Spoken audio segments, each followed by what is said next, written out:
जी आम घरे प्योर देसी उपाय रे पूरा ऑर्गेनिक स्टाइल रे बनैबा टमाटो सॉस जहाँकि बिना चीनी बिना फूड कलर बिना केमिकल रे बनिबो जहाँकि मार्केट रे मिलुतबा अनहेल्दी सॉस तो ढेर गुण रे भल। तो आमर तो डेली डेली लाइफ रे टमाटो सॉस नहले न चले। जदि घरे ए भली गोटे हेल्दी उपाय रे बनाउछन देखिबे घर को माने समस्ते हेल्दी ही रही परिबे। तो एबे तो टमाटर कम रेट रे मिलुची निश्चय बनातु ए भली टमाटो सॉस। चलतु स्टार्ट करबा आज रेसिपी। तो नमस्कार आपण समस्त को ओडिया बो झिलिस कुकिंग रे बहुत बहुत स्वागत। प्रथमे ये मुझे गोटे केजी टमाटो नहीं तो एबे टमाटो रेट टिके सस्ता अच्छी तो आपण मैंने ये समय टमाटो सॉस बनैकी माने गोटे वर्ष जाए स्टोर करके रखिपारे। तो ये टमाटो को भलसे मुझे धोई नहीं थी एबे ये आम काटी नबा। तो फास्ट ये देखो टमाटर जो ऊपरी भागटा को काटी नबा तापर ये आम छोट छोट भाव में छोट छोट नुहे सरी माने 4 खंड करके भी काटी नबा। ये देखो ये मु सबू टमाटो को ये काटी नहीं से कटा टमाटो को गोटे पात्र रे ऐड कर नहीं आउ इतरे 2 इंच अदा को चोपा छोड़े केमती काटिकी ऐड कर देछि। आउ एठी किछि गोटा गरम मसला जमती गोटे डालचीन 4-5टी लवंग 4-5टी गोलमरिच ऐड करछि अल्प टिके पानी देछि।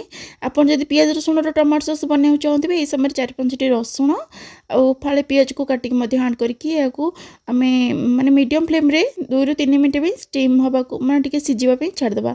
तो एठी मु टिके लूण पके भूल जाई लूण ये आम ये देवा टमाटर जल्दी मेल्ट हो। तो ये पाखापाखि अल्प टिके लुण दे देकी कवर कर नेली आउ ये आम 2 ରୁ 3 मिनिट मीडियम फ्लेम रे टिके सिझे नबा। 2 ରୁ 3 मिनिट तो हो गला। एबे गैस फ्लेम को ये आम ऑफ करदबा आउ ये टमाटो को आम ठंडा हवा को छाड़दबा। ये देखो किस समय पर टमाटो गुड़ा भलसे ठंडा हो गला। सांग मैंने ये बिना पियाज रसुण टमाटो सॉस बनई जेहेतु आम घर किए पियाज रसुण खाती से मुझे बिना पियाज रसुण टमाटो सॉस बनई। आप चाहिए जमी कहली पियाज फाड़े और रसुण को 4-5 गोला टमाटो सहित 2-3 मिनिट सिझेकी बनई पारे। ये देखो मिक्सी जार ऐड कर देती से टमाटो कटा टमाटो को एक भल कि ग्राइंड कर एबे ये गोटे कड़े ये गोटे स्टेनर रखीदे आउ आम से जो ग्राइंड कर रखी टमाटो को छाणी नबा। आपण जब ये स्टेनर नथिबो चाहिए आपण मैंने छोट छोट चा छणारे या अल्प अल्प करके छाणी पारे। ये देखो भलसे छाणी देछि किछटा अल्प खदड़ा बाहरला या काढ़ी देछि। एबे आमे जेहेतु या बिना चीनी रे बनाउचंती से 2 ରୁ 3 चमच गुड़ नहीं।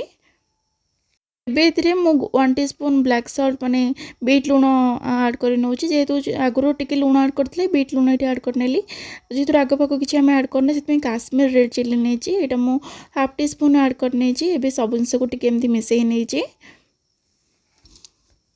गोटे गोले देकी गैस ऑन कर बसई देती आउ ये आम हाई टू मीडियम फ्लेम रखिकी माने सॉसटा बनैबा। तो किसी समय पर ये देखो धीरे धीरे ये फुटवा स्टार्ट कलानी। तो कंटिन्यू टिके मझे मझे मिसई नौथे ना तले तले लग जापे से मझे मझे मिसई नौथे। तो पाखापाखि 10-12 मिनट पर ये देखो टमाटो सॉस माने जेतिकी थिला केते पूरा अधारू अधिक कमी गला। तो ये देखो पूरा बहलिया हो गला। तो ये आम या गोटे थर चेक कर नबा। तो ये टिके नाक आनीचे एमती गोटे प्लेट रखी नहीं या चारिआडू देखिए अणेबे माने एटा चारिआड केमती बोही जाऊनी माने बेसी बोनी जेहेतु गरम अच्छे टिके टिके बोही जाऊँगी। आउ एटा को आम पूरा कम्प्लीटली ठंडा हवा छाड़देवा। ठंडा हवा पर देखिए ये पूरा बहुत बलिया हो। तो ये देखो परफेक्ट ये भाई जानवी टमाटो सॉस आम रेडी होगा। एबे तो मुझे गैस फ्लेम को ऑफ कर दी या ठंडा हवा को छाड़ी देचे। देखो पाखापाखि अध घंटा पर यहाँ बढ़िया से ठंडा हो जाता। ठंडा हाँपर आपण मैंने देखो के गाढ़ होटा माने केते पूरा रेड रेड देखा। तो यहाँ एमती ठंडा हाँपर बेसी बहलिया हो जाए। गोटे काच जार नहीं जेहेतु आम घरे ही टमाटो सॉस बनाओ मार्केट तो केवे किणुना से मार्केट टमाटो सॉस बोतल कौट आसो। तो ये मुझे गोटे काच जार नहीं आमती ना पानी बोतल रखिपारे।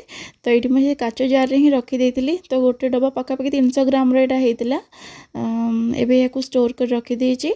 आपण मैंने चाहिए अधिक दिन जब बनवाक चाहूबे गोटे वर्ष भिनेगार टिके ऐड करके बनइबे जे गोटे वर्ष आराम से रही। तो आपण मैंने ये उपाय टमाटो सॉस बनातु आउ घर लोक दिंतु।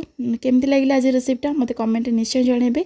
आशा कर बहुत भल लगी खास कर छुआ मन हो पछे कि घर जमी भी एमती टमाटो सॉस हेल्दी उपाय बनातु। तेबे पुणी देखा आउ एक नया वीडियो से पर्यंत रोचे। धन्यवाद।